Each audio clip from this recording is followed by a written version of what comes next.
What's good, y'all? Akil here, back with another video, and today I'm gonna give you guys just 3 simple tips on some things you guys can do if you're brand new to selling on eBay. Now, I'm probably gonna make this like a continuous series because there's a lot of tips that I can give to you guys. And if you guys follow the channel and you participate in some of my live shows that I do every Thursday at 6 p.m. Mountain Standard Time, then you guys probably would have already heard some of these tips in the past. But I just want to start putting out some of this content so that people can easily find it, because I know specifically right now a lot of people are hopping onto eBay and different other online selling platforms just so that they can generate some more income. And I think just some of these tips can definitely help you guys out. So if you guys are interested in this type of content, hit that like button, subscribe to the channel if you haven't already, and without further ado, let's get into it. Alright, y'all, so the first tip that I have for you guys, and this is something brand new to me because like I said, I've been selling on eBay since 2008, full-time since 2017. And for new eBay sellers, if you were to sign up today, eBay has started to limit the amount of listings that people can put onto the platform. And I'm guessing this is probably just to limit the amount of scammers, because as you guys know, eBay used to have a very negative stigma in terms of people scamming on there. So I'm pretty sure that's the reason why they tried to just limit the amount of people and just limit the activity that some people can do on the platform. So like I said, only 5 listings per month, but the good thing is eBay is definitely really good in terms of just increasing those type of limits. So as long as you're focusing on just doing good customer service, you know, making sure that you're shipping out items in a decent amount of time within the handling time that you guys suggest, and you're making sure that the items are actually described exactly as it is in the listings. And after that first month of doing some solid business on eBay, as long as everything goes well and your seller performance is looking really strong, you can always give eBay a call or send them an email and request a limit increase, and it will eventually go up to like 5 to 10 and then 10 to 20 and so on and so forth. I've received several limit increases, and sometimes I didn't even need to request it. They would just notice that my performance was doing good and they'll just increase the limit. So definitely keep that in mind, especially if you're brand new to selling things on eBay. It's really good tip that I have for you guys, and this is also super important as well. A lot of people on eBay, especially if they're brand new, they don't have any feedback whatsoever. So they might have a couple items in their eBay store,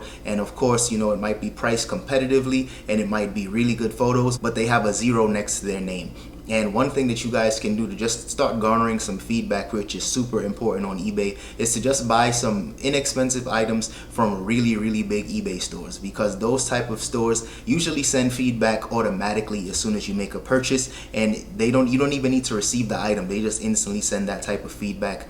And even though it's going to be buyer feedback instead of seller feedback, it'll just, you know, kind of instill the buyer's confidence in you, just so that they can know you have some experience selling on the platform. Because I know a lot of people, you know, me personally, if I see somebody selling an item and they have 0 feedback, I know I tend to be apprehensive if I'm going to make a purchase with them. So definitely just want to start building up some type of feedback. And like I said, make sure it's something inexpensive, something that you would have probably bought anyway from a Walmart or a Target, and just go ahead and just buy it on eBay. Even if it costs an extra $1, just make sure that the eBay store is huge and they're a really big eBay store, because those are the ones that generally send out feedback right away. And for me, my eBay store isn't that big, and when people buy stuff from me, honestly, I know I'm not the first to send feedback. I usually send feedback to those that leave me feedback, so definitely keep that in mind as well. Next up, another tip that I have for you guys is just to simply consider doing free shipping and free returns. One or the other or both, but either one, just consider doing one of them, because I used to sell on eBay for a while now, and at first I never used to do free shipping. I used to charge shipping for every single item, but over the past couple of years I just started introducing free shipping, and I realized that my turnover rate, my sell-through rate I should say, has really increased. And I think that's just because most buyers nowadays, they just don't want to pay for shipping. So all that I do, it's not like I'm losing any money. What I'm really trying to do is just incorporate the cost of shipping into the actual buying price, and by doing so, the buyer just sees one flat cost. And of course, I think eBay will charge state tax depending on which state you're in, but outside of that, there's no extra fees. The buyer sees exactly what they're going to get, and they usually just go ahead and purchase that. Now on the flip side, I don't necessarily offer free returns on items, but I honestly might go ahead and start doing that as well, only because my return rate isn't that high. If I do get a return, it's usually because the item doesn't fit. But I've learned what free returns actually does is it just instills some more confidence in the buyer, lets them know that if there's a problem, they can easily just return it. Kind of like if you were to buy something from Zappos or some Walmart or Amazon.com, similar to those type of platforms.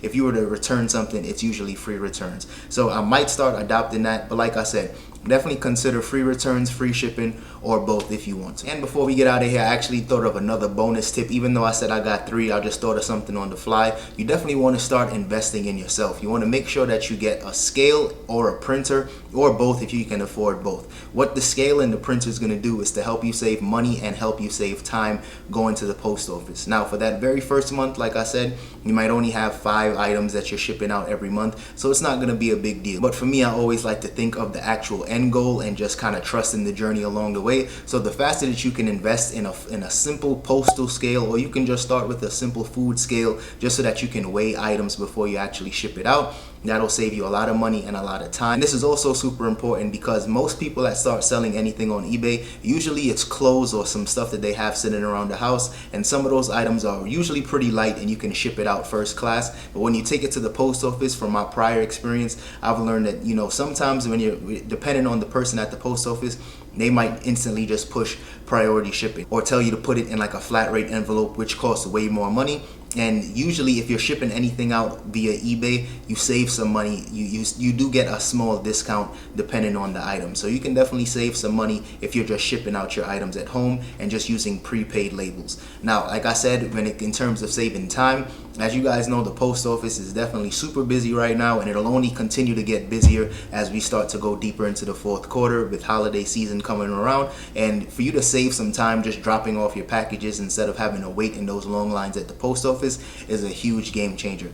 So like I said, I'm not going to tell you guys which type of printer to get because you guys can basically get any type of printer. Personally, I use the Dymo 4XL and I like it a lot. But like I said, any printer, LaserJet, any type of printer will do just fine. It'll help you save a lot of money and save a lot of time. Alright y'all, that's all I got for today's video. So if you guys enjoyed that one, don't forget to hit that like button and subscribe to the channel if you haven't already. And like I said, I'm probably going to make this a continuous series. So if you guys got any other comments or suggestions, drop that in the comment section. I'll probably add that in another video. And until then, I'll see you guys in the next one. Peace. For the winner, cause you felt like you was losing, only for the winner.